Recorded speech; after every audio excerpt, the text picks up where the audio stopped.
Iya, assalamualaikum warahmatullahi wabarakatuh dan selamat pagi. Iya, sebelumnya kami ucapkan banyak terima kasih kepada Bapak Ibu dan Guru atas kesempatannya pada hari ini untuk menyebarkan pemahaman dan penerapan pengalaman budaya positif yang akan disampaikan oleh Bapak Abdul Halim SPD. Kepada Bapak dengan hormat disilakan. Oke, terima kasih atas kesempatannya. Assalamualaikum warahmatullahi wabarakatuh.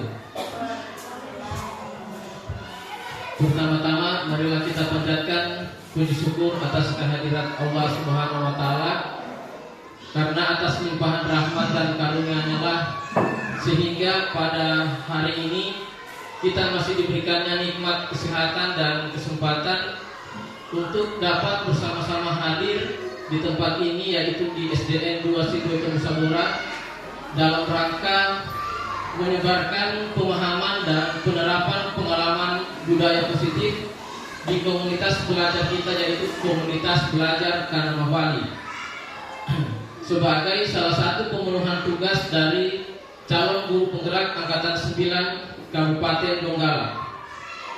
Salawat serta salam tak lupa kita kirimkan kepada junjungan kita Nabi besar Muhammad SAW serta para sahabat, keluarga dan pengikutnya, insya Allah termasuk kita semua.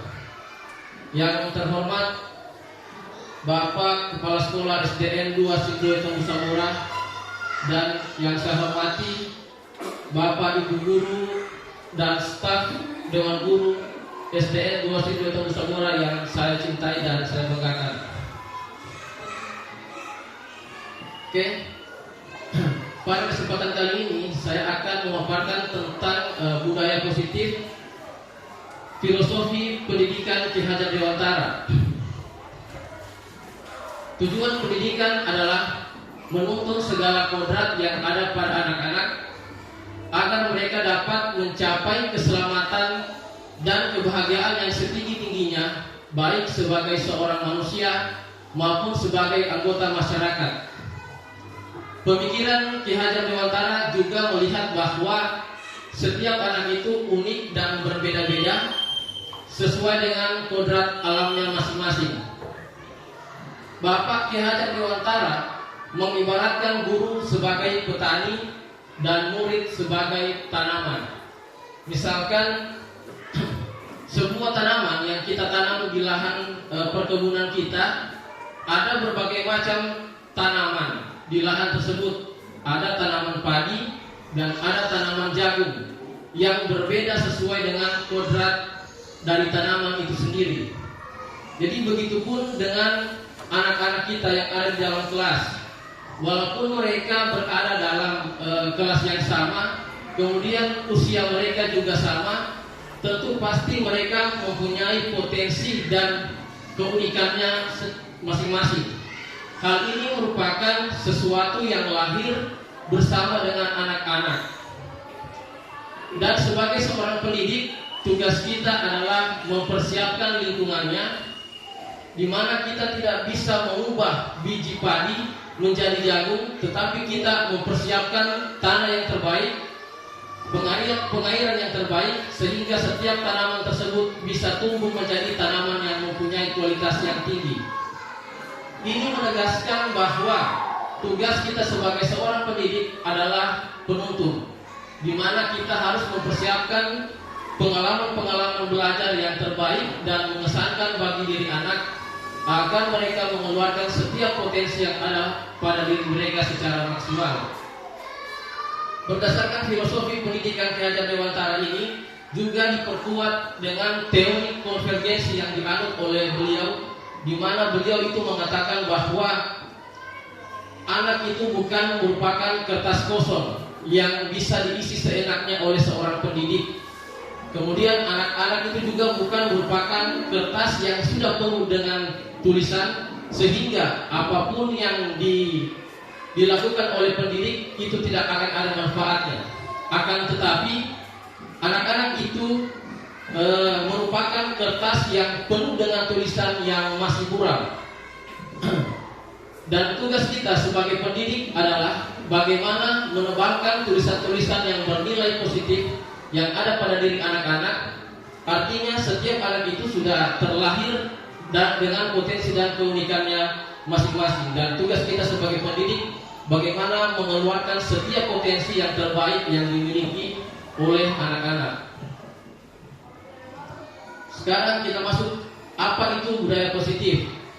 Jika berbicara tentang budaya positif, apakah yang ada dalam benak Bapak Ibu? Adakah yang ingin berpendapat apa itu budaya positif? Bu Winda. Oke, Assalamualaikum warahmatullahi wabarakatuh. Kalau menurut saya, apa itu budaya positif? Budaya positif itu dimulai dari kita. Budaya positif dimulai dari kita. Misalnya, datang tepat waktu agar siswa bisa mengikuti. Oh, ini guruku cepat datang, saya harus cepat datang. Di kelas juga seperti itu. Kemudian budaya yang berikutnya, ini di lingkungan kita saja. Masuk di lingkungan sekolah, kita budayakan memang itu masuk lingkungan sekolah harus angkat rumput minimal 10. Nah, secara tidak langsung siswa itu setiap hari datang, oh angkat rumput minimal 10. Mungkin itu dulu yang bisa dari saya. Saya Heri, Assalamualaikum warahmatullahi wabarakatuh. Oke, terima kasih Bu Mindang. Jadi jawabannya sudah sangat tepat. Jadi budaya positif ini sebenarnya sudah kita jalankan sehari-hari di sekolah. Jadi untuk apa itu budaya positif? Jadi budaya positif ini adalah nilai-nilai, keyakinan-keyakinan dan kebiasaan-kebiasaan di sekolah yang berpihak pada murid agar murid dapat berkembang menjadi pribadi yang kritis, penuh rasa hormat dan bertanggung jawab. Jadi seperti apa yang disampaikan tadi oleh Bu Widang, jadi budaya positif kita di sekolah ini adalah pada saat datang ke sekolah harus mengangkat rumput. Kemudian konsep inti budaya positif.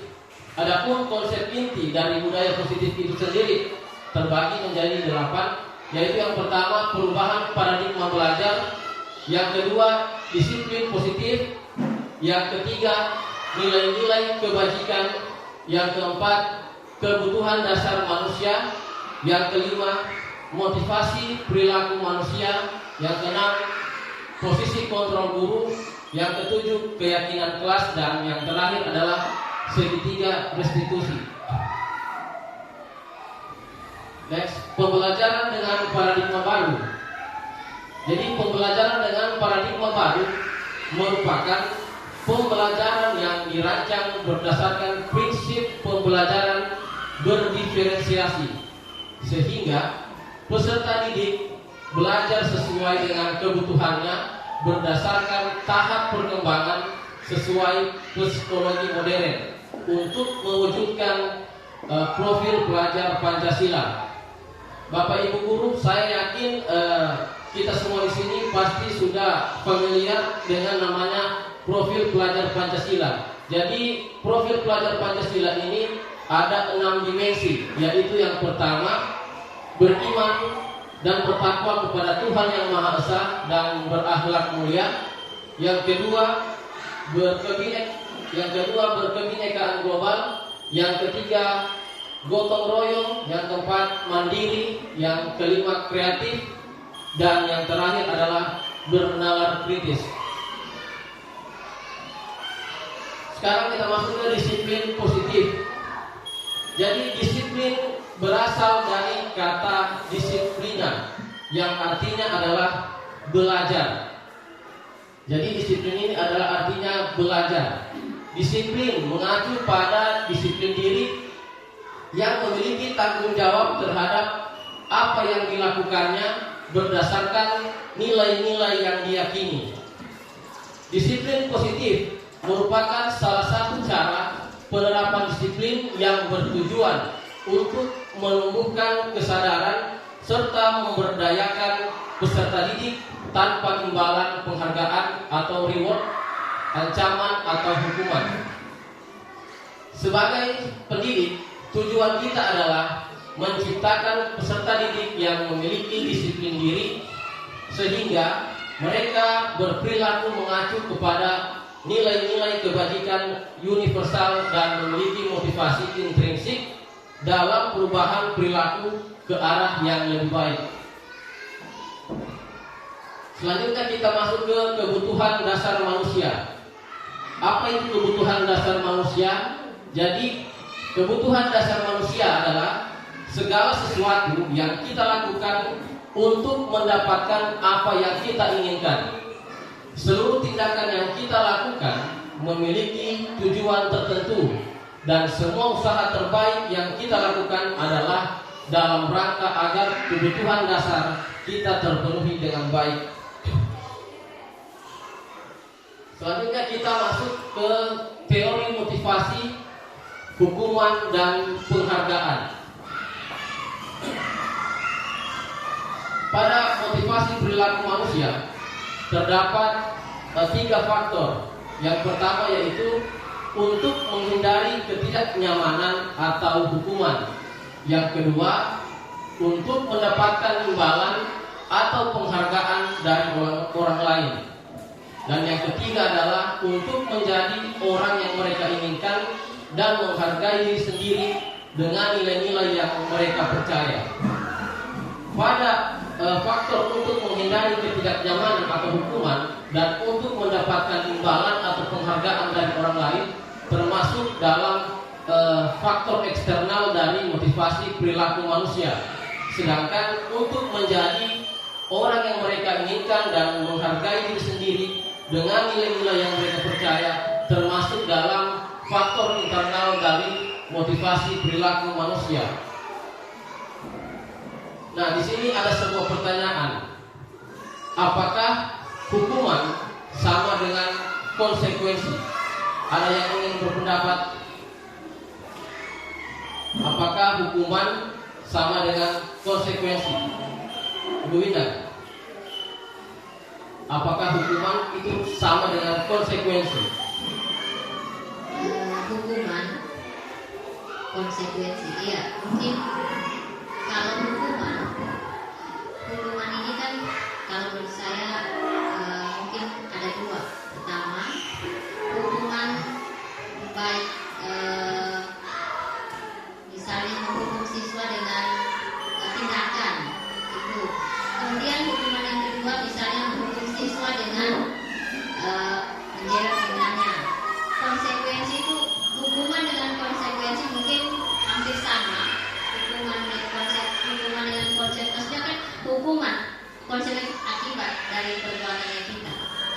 Jadi apakah hukuman dengan konsekuensi itu sama? Ya, beda-beda tipis. Seperti itu. Kalau menurut saya, mungkin ada dari yang lain. Oke, mungkin ada pendapat lain. Apakah hukuman sama dengan konsekuensi? Ibu Sarah mungkin? Silakan Ibu Sarah.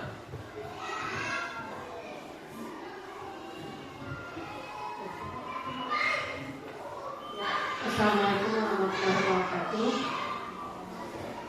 Ya, kalau menurut saya antara hukuman dengan konsekuensi ini ada sedikit berbeda.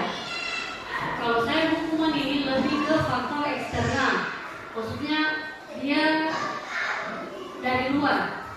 Kayak misalnya siswa, kalau kau ribut, hari ini kau cubit misalnya. Nah, tapi kalau konsekuensi terkadang itu munculnya dari internalnya kita sendiri.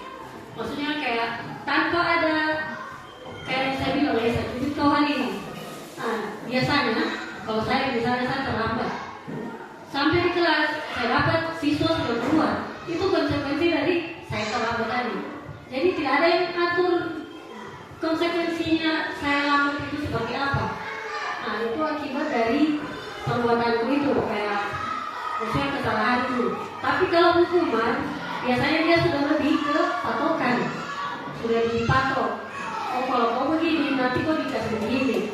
Kalau konsekuensi, biasanya dan munculnya secara, oh, gara-gara kamu tadi ini, gara-gara saya lambat, makanya jadi begini. Mungkin seperti itu Pak. Oke, terima kasih Ibu Sarah. Jadi simpan dulu jawabannya. Kalau tadi dari Ibu Ida, hukuman itu beda-beda tipis dengan konsekuensi. Kalau Ibu Sarah juga berpendapat yang berbeda. Jadi kita akan lihat apakah hukuman itu sama dengan konsekuensi. Jadi untuk hukuman, itu bersifat satu arah dari pihak guru yang memberikan, dan murid hanya menerima suatu hukuman tanpa melalui suatu kesepakatan atau pengarahan dari pihak guru baik sebelum dan sesudahnya. Jadi hukuman itu dia bersifat satu arah. Siswa tidak mengetahui sebelumnya terkait dengan hukuman yang akan diberikan oleh guru dan tidak melalui suatu kesepakatan. Sedangkan konsekuensi itu sudah terencana atau sudah disepakati, sudah dibahas sebelumnya dan disetujui oleh murid dan guru. Kemudian bentuk-bentuk konsekuensi dibuat oleh pihak guru atau sekolah, dan murid sudah mengetahui sebelumnya konsekuensi yang akan diterima bila melakukan pelanggaran. Jadi di sini perbedaannya. Kalau hukuman tadi bersifat satu arah, kemudian siswa itu belum mengetahui tentang hukuman yang akan diberikan, sedangkan konsekuensi itu sudah terencana dan sudah disepakati antara guru dan murid juga sudah mengetahui apa konsekuensi apabila melakukan pelanggaran. Sedangkan restitusi adalah proses menciptakan kondisi bagi murid untuk memperbaiki kesalahan sehingga mereka bisa kembali kepada kelompok mereka dengan karakter yang lebih kuat. Kemudian proses kolaboratif yang mengajarkan murid untuk mencari solusi sendiri. Jadi di sini Bapak Ibu, saya mempunyai sebuah kuis. Nanti Bapak Ibu tinggal menjawab apakah ini termasuk hukuman atau konsekuensi. Jadi saya akan memberikan sebuah pernyataan. Nanti Bapak Ibu tinggal menjawab apakah pernyataan tersebut termasuk hukuman atau konsekuensi. Ya, di sini ada sebuah pernyataan, mencatat 100 kali di dalam buku dengan kalimat saya tidak akan terlambat lagi karena anak tersebut terlambat datang ke sekolah. Artinya kita menyuruh siswa untuk menuliskan atau mencatat 100 kali di dalam bukunya dengan kalimat saya tidak akan terlambat lagi karena siswa tersebut melakukan pelanggaran, yaitu telah terlambat datang ke sekolah. Apakah pernyataan ini hukuman atau konsekuensi? Ada yang ingin memberikan jawaban? Bu Winda.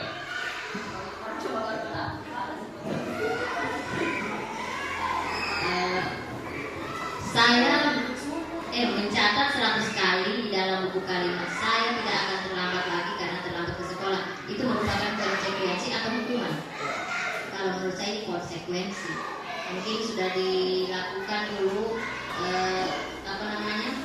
sudah konsultasi dengan siswa, kalau kau terlambat saya hukum dengan seperti ini. Jadi sudah ada dia punya sebab akibat yang dibuat. Kalau saya buat begini seperti ini, nanti akibat yang saya buat seperti. Jadi ini kalau menurut saya konsekuensi. Ada yang ingin berpendapat lain atau memiliki jawaban lain? Ibu Maria, jawabannya ini hanya hukuman atau konsekuensi berdasarkan tadi definisi dari hukuman dan konsekuensi itu sendiri. Kalau tadi kan hukuman bersifat satu arah, murid belum mengetahui sebelumnya tentang hukuman yang akan diberikan oleh guru. Sedangkan konsekuensi sudah melalui kesepakatan dan sudah pernah dibahas. Apakah ini termasuk hukuman atau konsekuensi? Pak Zulkifli, apakah ini termasuk hukuman atau konsekuensi? Ya, konsekuensi. Ibu Ahda, konsekuensi. Ibu Sarah, konsekuensi. Ada yang lain? Ibu Lis, konsekuensi juga. Mas Afat? Konsekuensi. Mas Sudarman? Hah? Hukuman. Oke, jadi ada. Kalau Ibu Tiffany? Konsekuensi. Kalau Bapak? Konsekuensi, ya. Kita akan lihat jawabannya, mencatat 100 kali di dalam buku dengan kalimat saya tidak akan terlambat lagi. Ini termasuk dengan hukuman. Karena murid belum mengetahui sebelumnya apa yang akan dilakukan oleh guru, apa yang akan diberikan oleh guru tersebut. Kan bisa saja dia disuruh barangkali yang lain.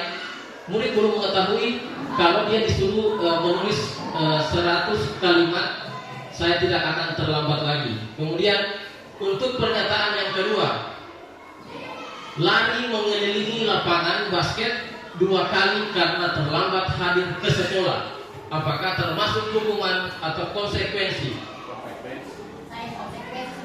Ya? Konsekuensi. Lari mengelilingi lapangan basket karena terlambat hadir ke sekolah. Nah, konsekuensi. Ada yang jawaban lain? Ibu Lis? Hukuman. Kalau untuk jawaban hukuman, apakah bisa Ibu Lis kasih pendapat dulu kenapa memilih jawaban hukuman?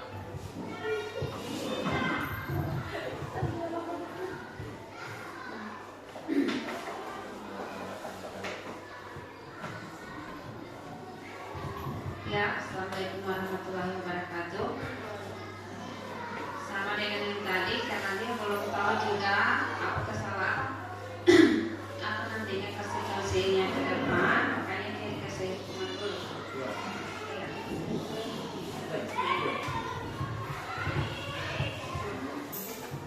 Kalau yang memilih konsekuensi tadi, ada yang berpendapat kenapa memilih konsekuensi?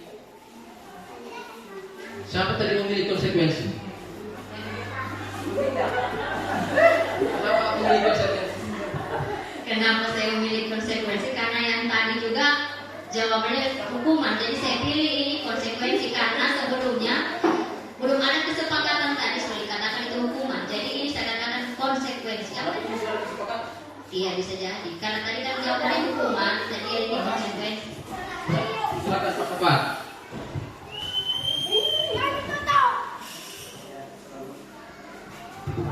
Assalamualaikum warahmatullahi wabarakatuh.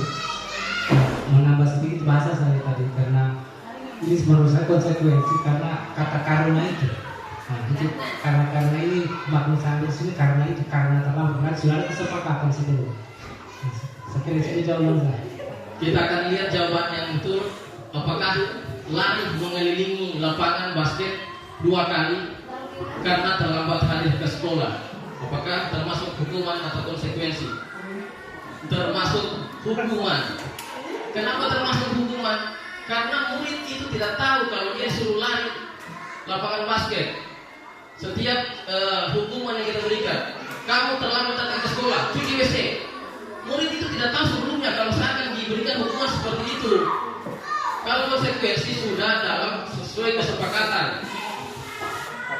Kemudian pernyataan yang ketiga, murid diminta untuk push up 15 kali karena tidak menggunakan masker ke sekolah. Konsekuensi lagi.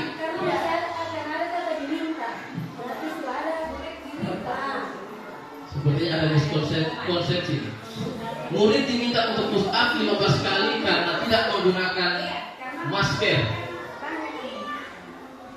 Apakah termasuk hukuman atau konsekuensi? Hah? Masih hukuman atau konsekuensi? Hukuman. Oke, kita akan lihat jawabannya. Hukuman. Tidak ada hubungannya masker dengan disuruh push up.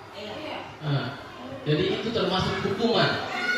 Kemudian pernyataan selanjutnya, menggantikan kertas tugas teman yang telah dicoret-coret. Apakah termasuk hukuman atau konsekuensi? Ya, Menggantikan kertas tugas teman yang telah dicoret-coret. Ada yang ingin berpendapat?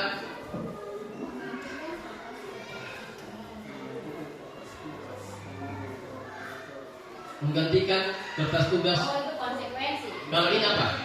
Konsekuensi. Konsekuensi. Kita akan kunci jawabannya konsekuensi. Mati dengan konsekuensi. Konsekuensi. Oke. Bagus, sudah mulai paham.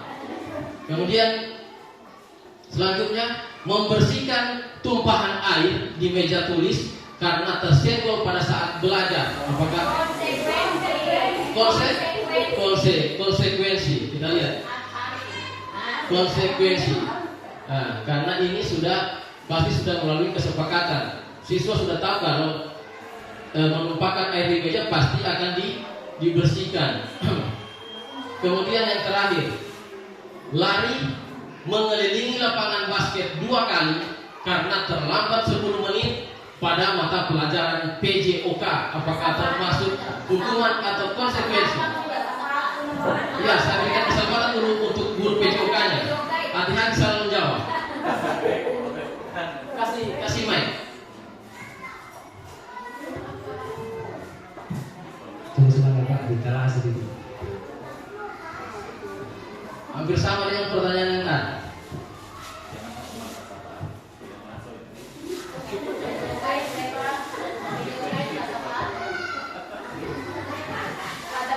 Ya, ini menurut saya ini Pak konsekuensi Pak. Ya, kenapa ini menurut Bapak ini konsekuensi? Karena itu Pak, karena ada kata terlambat tadi. Konsekuensinya karena sebelum pelajaran kita sebagai guru itu sudah ada review dengan siswa. Kalau kamu terlambat, konsekuensinya seperti ini. Ya. Oke, terima kasih Pak Safar. Tadi kan pernyataan yang pertama ada juga seperti ini. Tapi untuk yang pernyataan ini pada mata pelajaran PJOK tadi juga ada disebutkan keliling lapangan basket 2 kali, tapi tidak dalam mata pelajaran PJOK. Tadi itu termasuk hukuman. Kalau ini kita lihat apakah termasuk hukuman atau konsekuensi. Ini termasuk dengan konsekuensi. Kalau ada yang bertanya, kenapa tadi itu masuk hukuman? Ini masuk konsekuensi. Ini pada mata pelajaran PJOK. Apabila ada siswa itu lambat 10 menit, bisa saja siswanya yang sudah ada tepat waktu tadi sudah melakukan pemanasan dengan lari 2 kali lapangan basket. Jadi siswa yang terlambat juga ikut mengelilingi lapangan basket 2 kali. Seperti itu jawabannya. Oke, terima kasih. Kemudian posisi kontrol guru. Terdapat 5 posisi kontrol seorang guru. Yang pertama yaitu sebagai penghukum, kemudian yang kedua pembuat merasa bersalah, yang ketiga posisi teman, yang keempat pemantau, dan yang terakhir adalah posisi manajer. Untuk lebih memahami kelima posisi kontrol tersebut, mari kita saksikan kasus Naren yang terlambat 20 menit di sekolah. Saya berharap Bapak Ibu guru menyimak masing-masing video yang akan ditampilkan terkait dengan 5 posisi kontrol seorang guru tersebut. Yang pertama itu posisi kontrol penghukum.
Oke Bapak Ibu,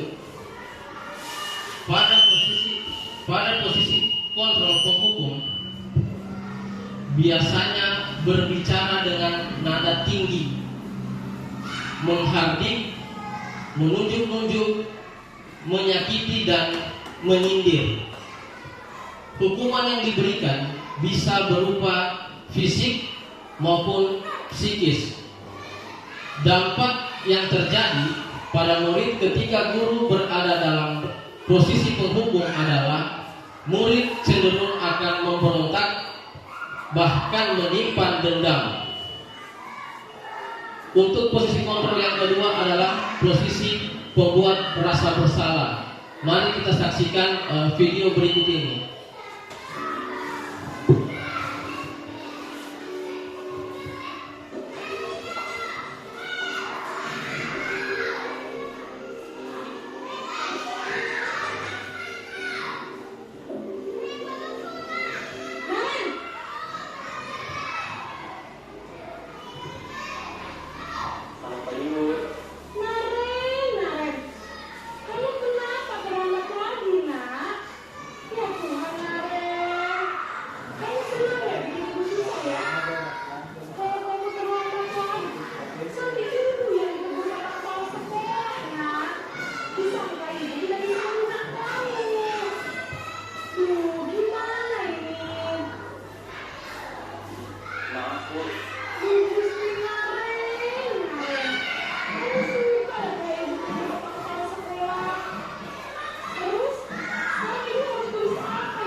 Oke, baik Bapak Ibu, pada posisi pembuat rasa bersalah ini berbicara dengan nada tenang, cenderung lembut, namun kata-kata yang diutarakan membuat murid merasa menjadi orang yang gagal, memandang buruk dirinya sendiri, merasa tidak berharga dan tidak sanggup membahagiakan orang lain.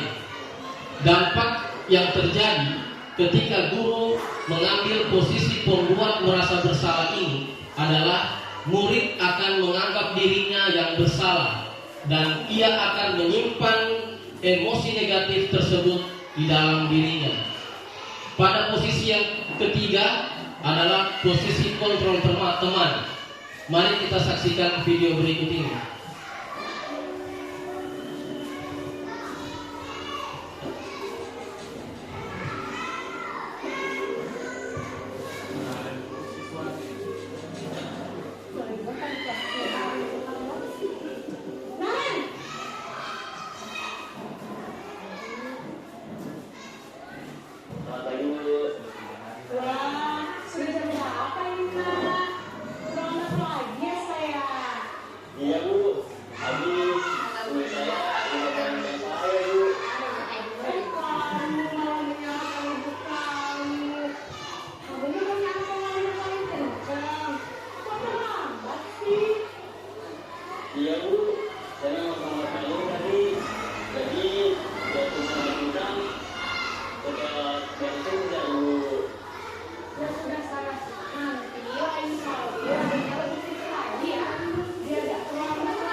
Oke, baik Bapak Ibu, pada posisi tengah guru berbicara dengan nada suara ramah, akrab, cenderung bersenda gurau untuk menjaga suasana tetap santai dan murid akan merasa senang, aman, dan akrab dengan guru. Identitas yang tercipta adalah identitas sukses atau berhasil. Namun perlu diingat, karena ini masih dorongan eksternal. Dampak yang terjadi jika guru mengambil posisi teman ini adalah faktor ketergantungan dari murid kepada orang tertentu, dan murid tidak mandiri dan tidak bisa berpikir untuk dirinya sendiri. Kemudian posisi kontrol yang keempat yaitu posisi kontrol pemantau. Mari kita saksikan video berikut ini.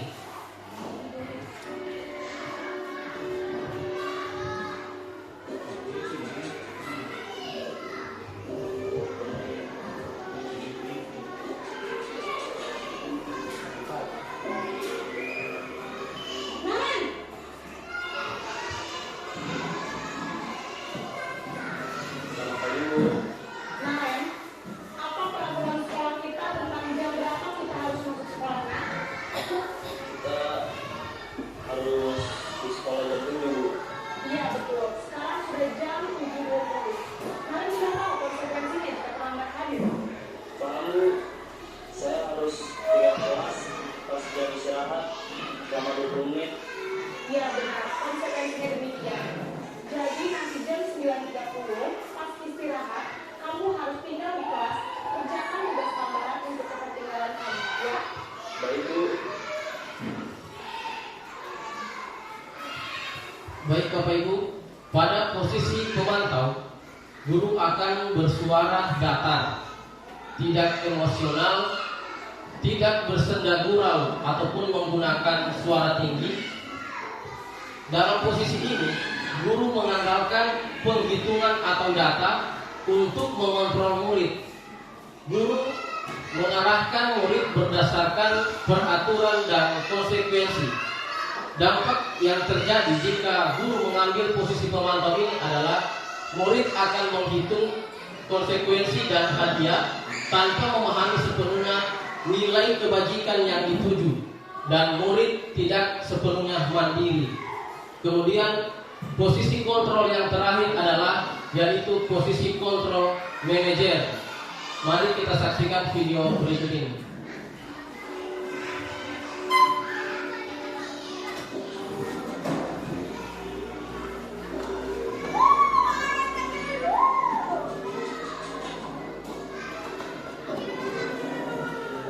Naren! Udah, Ma. Selamat pagi Bu. Selamat pagi, Naren. Maaf Bu, saya terlambat. Iya, sekolah masuknya jam 7, sekarang sudah jam 7.20. Jadi sekarang bagaimana nih, Naren? Maaf Bu, saya lupa soal tes semalam. Baiklah, menurut kamu, keyakinan sekolah yang mana yang kamu harapkan? Menghargai diri sendiri dan orang lain juga Bu.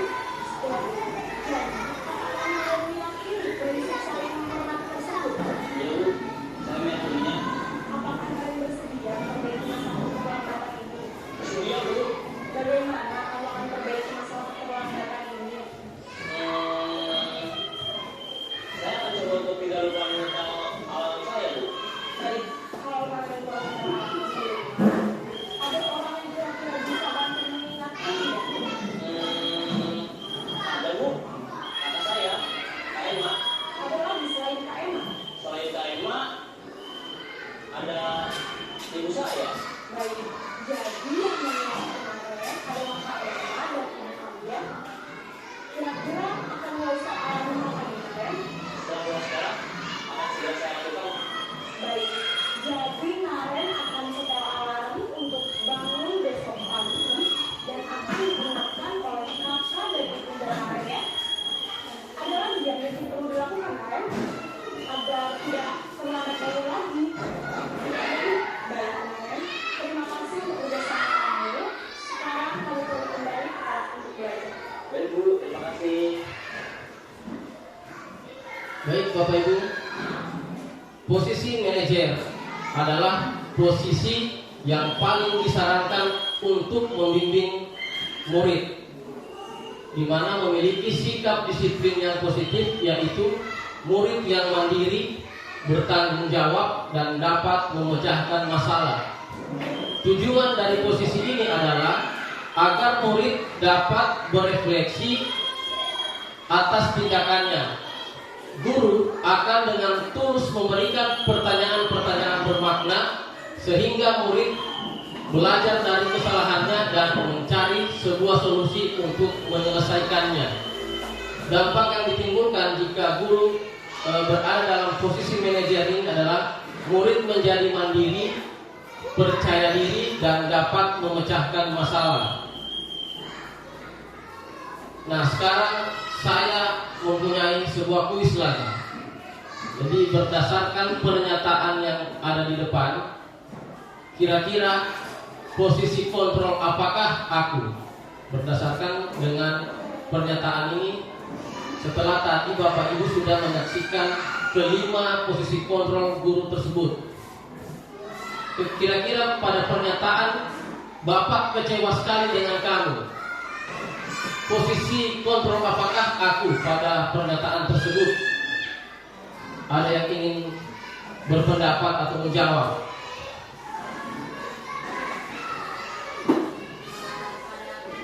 Ya. Yang merasa bersalah tadi, ya. Tadi posisi kontrol itu ada pertama penghukum, kedua pembuat merasa bersalah, Membuat merasa bersalah. ketiga teman, yang keempat pemantau, dan yang kelima manajer. Jadi ini apa ini? Pembuat merasa bersalah. Oke, jawaban Ibu Wida pembuat merasa bersalah. Ada yang ingin berpendapat atau jawaban yang berbeda? Ibu Sarah, Pak Zulkifli, pembuat merasa bersalah juga. Ibu Ahda, sama. Pak Safat,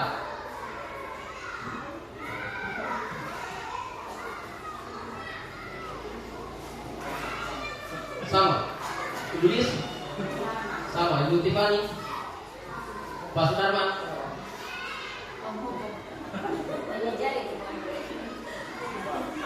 sama. Kalau pakai set, sama. Berarti satu jawaban. Pada pernyataan Bapak kecewa sekali dengan kamu, ini merupakan posisi kontrol pembuat merasa bersalah. Oke, selanjutnya kamu tidak pernah benar melakukannya. Posisi kontrol apakah aku jika aku mengatakan kamu tidak pernah benar melakukannya?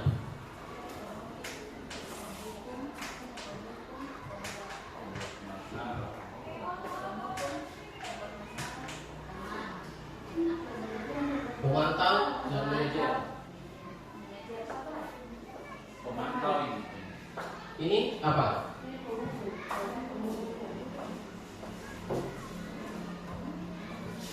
Pak Zulkifli, apa ini Pak Zulkifli?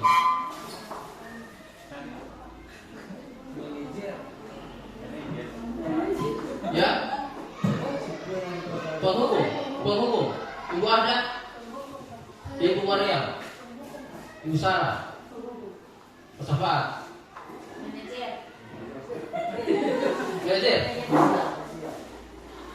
manajer.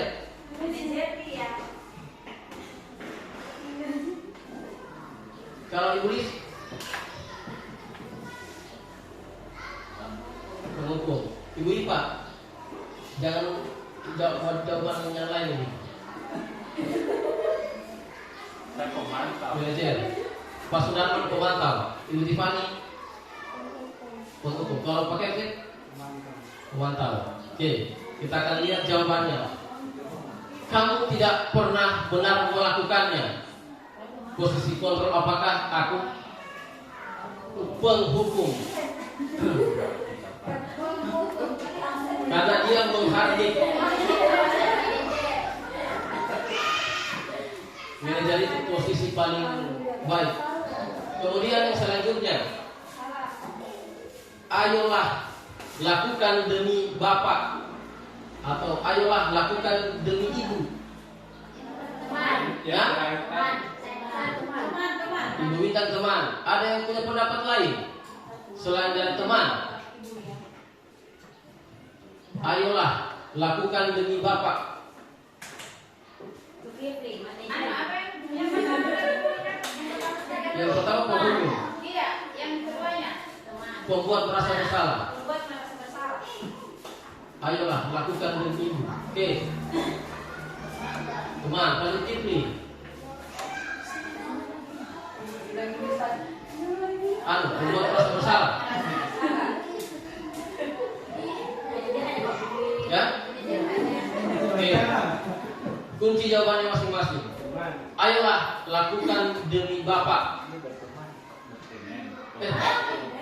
Tidak salah. Ayolah lakukan demi Bapak. Posisi teman. Saya teman, yes. Kemudian yang selanjutnya, kamu tidak pernah mendapat nilai jika tidak mengerjakan tugas. Ya, Ibu Bintang pemantau. Ada yang lain? Punya jawaban lain?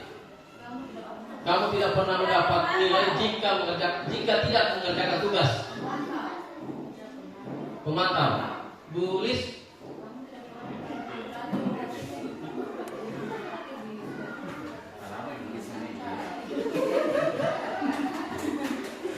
Ibu Mariam. Dia jadi manajer. Ya. Si anak saya, apa tadi yang kedua? Masalah dia. Kalau Ibu Lis tetap ini pembuat rasa bersalah. Kalau Ibu Mariam, pemantau. Ibu Sarah, pemantau. Oke, kita lihat jawabannya. Kamu tidak pernah mendapat nilai jika tidak mengerjakan tugas. Pemantau. Setidaknya ada jawaban yang utuh. Kemudian, sudah terakhir tadi. Sekarang kita masuk dengan keyakinan kelas. Ada sebuah pertanyaan, mengapa keyakinan kelas, bukan peraturan kelas? Mengapa keyakinan kelas, bukan peraturan kelas saja? Mengapa harus dikatakan keyakinan kelas? Kenapa bukan peraturan kelas? Ada yang ingin memberikan pendapat? Bu Indah mungkin? Hah? Ya. Mengapa keyakinan kelas bukan peraturan kelas? Kalau keyakinan dia berarti semua siswa yakin dengan apa yang disepakati di dalam kelas. Kalau peraturan kadang-kadang guru yang buat aturan seperti ini. Tapi kalau keyakinan disuruh siswa yakin tidak dengan aturan ini, seperti itu. Oke, terima kasih Bu Indah. Ibu Sarah mungkin punya pendapat lain. Silakan Ibu Sarah.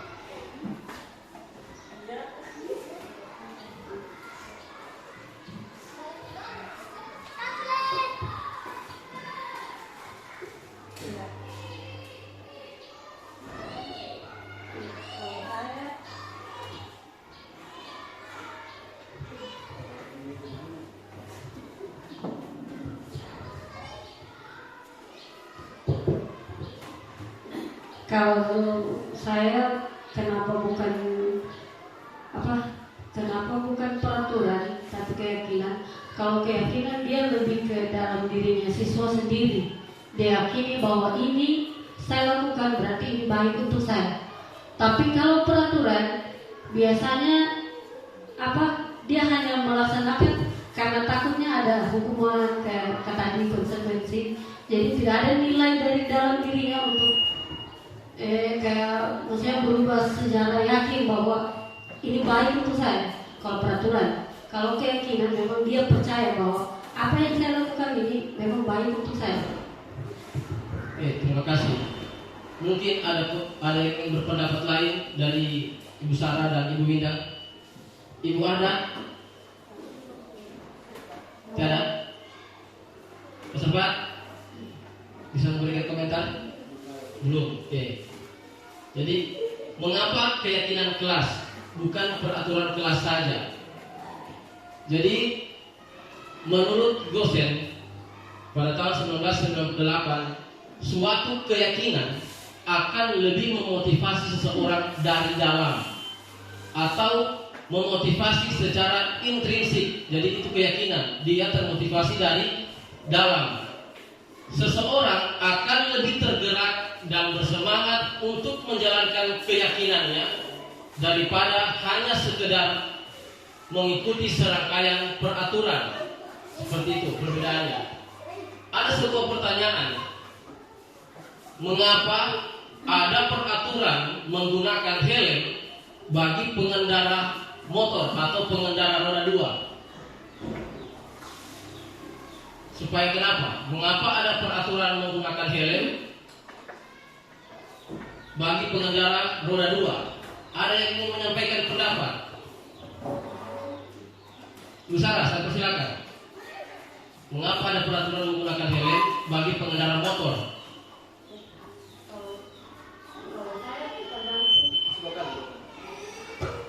Kalau saya tergantung dari orang yang meyakininya. Misalnya saya pakai helm kalau ke Palu itu karena saya yakini kalau saya tidak pakai helm pasti saya tangkap polisi. Maksudnya begitu. Itu dari dirinya saya begitu. Mungkin ada orang lain yang berpikir begini, kalau saya tidak pakai helm nanti matahari panas atau buka kena matahari kayak begitu toh. Ada juga yang begitu. Tapi ada juga supaya siapa tahu kenapa di jalan kita kepala terlindungi. Kan itu tergantung dari pribadinya orang masing-masing. Dia yakini seperti apa itu kegunaan dari helm ini. Tapi kalau saya lebih ke kayak tadi peraturan. Karena adanya peraturan makanya saya pakai helm. Berarti Ibu Sarah menggunakan helm karena takut ditilang karena ada peraturan itu. Ada yang ingin berpendapat lain dari Ibu Sarah? Ibu Indah, silakan.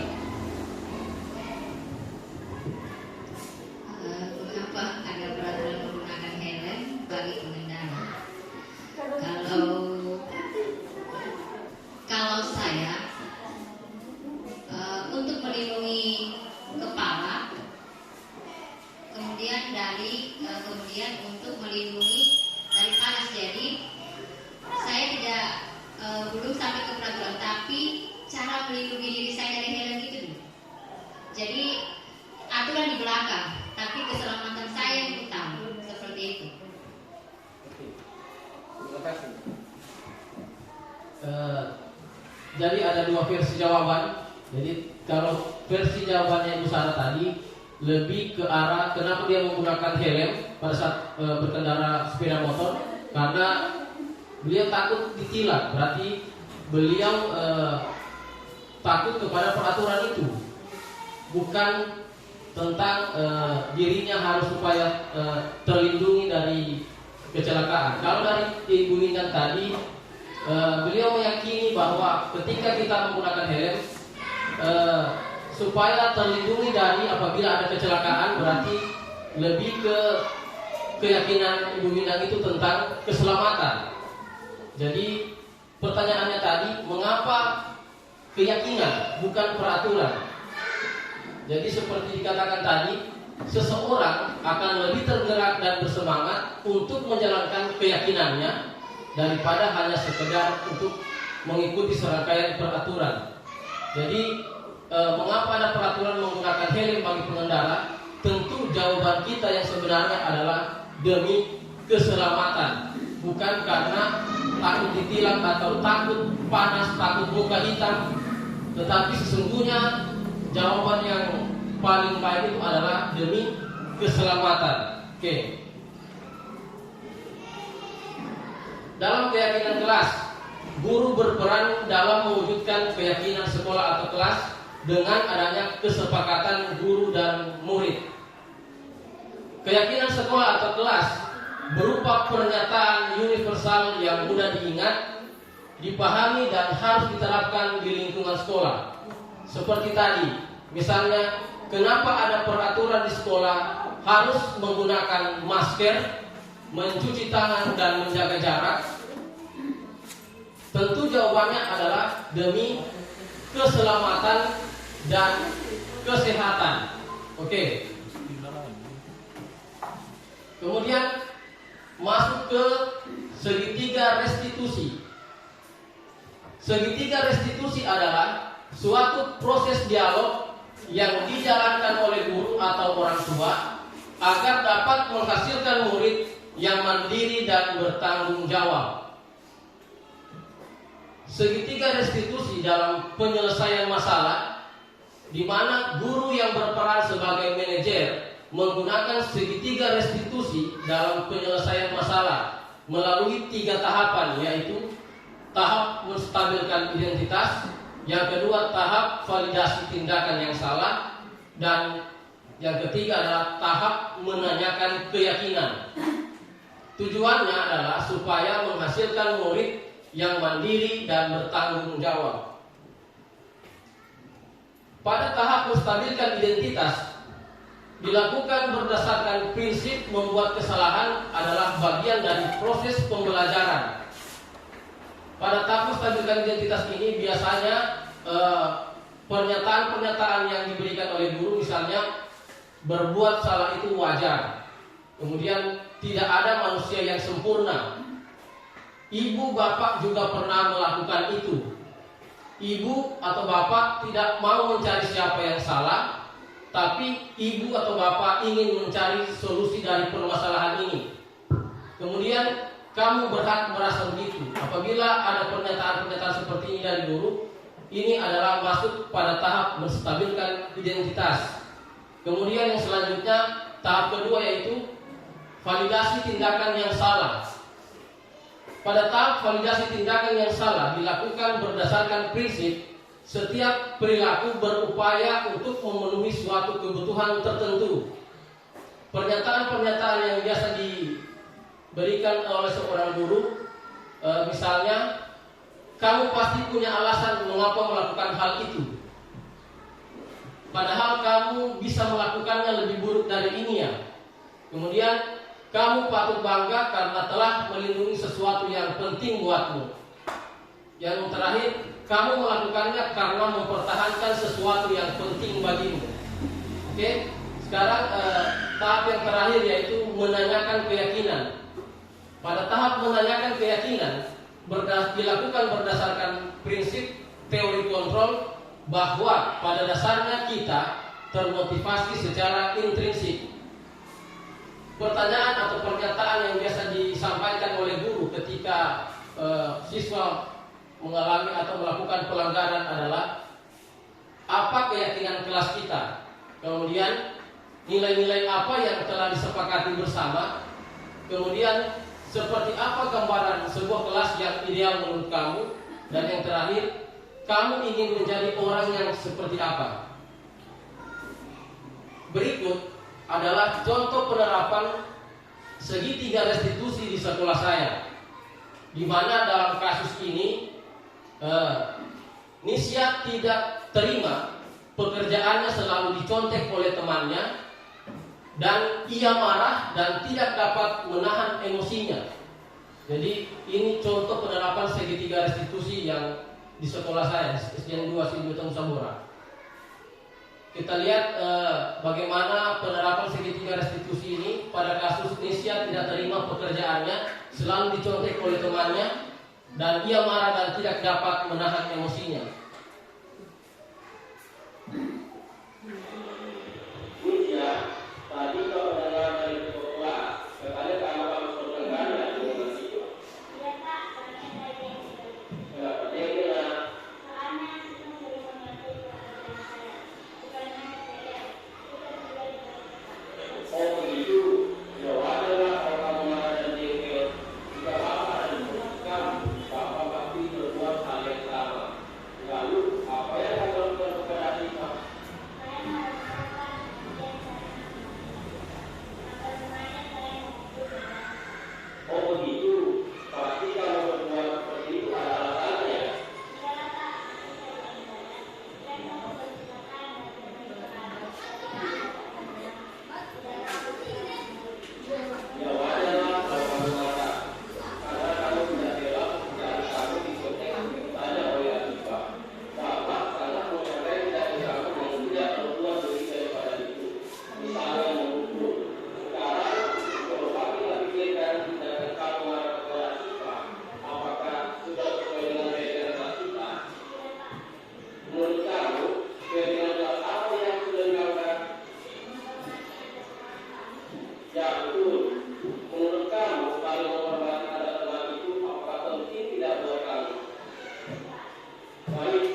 Oke, Bapak Ibu, terakhir penutup dalam rangka penerapan program disiplin positif, hendaknya guru memiliki standar kepribadian profesional dan sosial yang baik, di mana guru mampu merefleksi dirinya dalam posisi kontrol saat ini. Bagaimana perjalanan dirinya sebagai among atau manajer yang menuntun murid-muridnya menjadi insan yang mandiri, merdeka, dan bertanggung jawab. Sekian pemaparan saya tentang menerapkan disiplin positif di komunitas belajar di SDN 2 Sindueto Nusa Dora. Semoga apa yang saya sampaikan ini dapat bermanfaat bagi kita semua. Saya akhiri, wabillahi taufiq wal hidayah. Wassalamualaikum warahmatullahi wabarakatuh.